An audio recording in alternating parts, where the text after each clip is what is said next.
Falling in love is one of the best feelings in the world, but having your heart broken is one of the worst. In fact, you can die of a broken heart. What?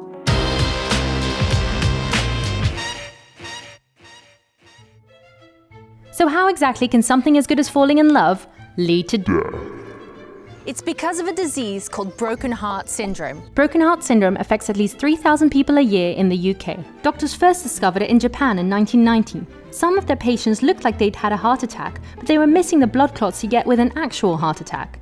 Instead, they'd often develop symptoms after a big emotional stress, like someone dying or a divorce. So what actually happens to your heart during a relationship?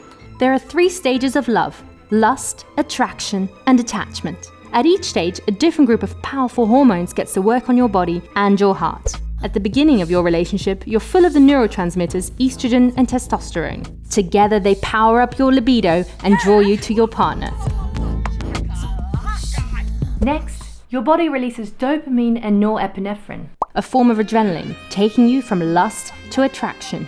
This adrenaline rush makes your heart race, while the dopamine activates the reward center in your brain, leaving you giddy and excited. Amazing. You're the best. I'm the best. Yeah. Fun fact: dopamine triggers the same area of the brain as cocaine. Lastly, you enter a stage of long-term planning and commitment together with the help of oxytocin and vasopressin. Oxytocin, the cuddle hormone, triggers a chain of reactions that slows your heart rate. Released during orgasm, it's thought to bring couples closer together.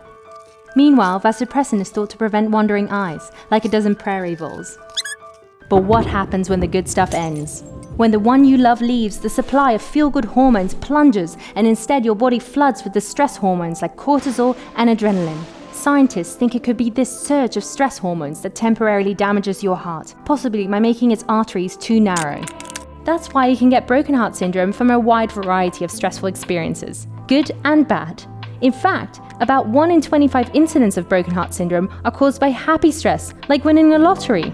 When you have broken heart syndrome, your heart changes rhythm and your blood contains proteins it shouldn't, exactly like with an actual heart attack. But, unlike an actual heart attack, there's no sign of your arteries being blocked. Instead, the left ventricle, one of the 4 chambers in the heart, temporarily weakens and enlarges. This means the heart doesn't pump blood to the rest of the body as well as it should. The scientific name for broken heart syndrome is Takotsubo cardiomyopathy. It's called this because the heart warps into the shape of a takotsubo, a Japanese fishing pot specially designed to catch octopuses.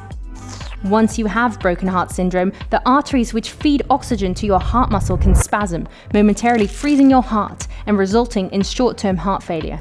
And even if you recover after your first diagnosis, researchers at the University of Aberdeen found that broken heart syndrome reduces your heart's elasticity, so you're more likely to develop deadly heart failure in the future.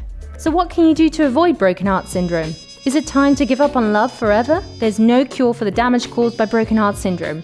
Great. But if it's treated properly, most people recover in under a month. If you look after your heart, you can keep it stronger for longer. That could be through stopping smoking, staying in shape, or finding a healthy way to manage stress.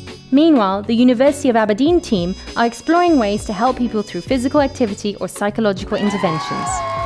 So there you have it. Dying of a broken heart, it's real.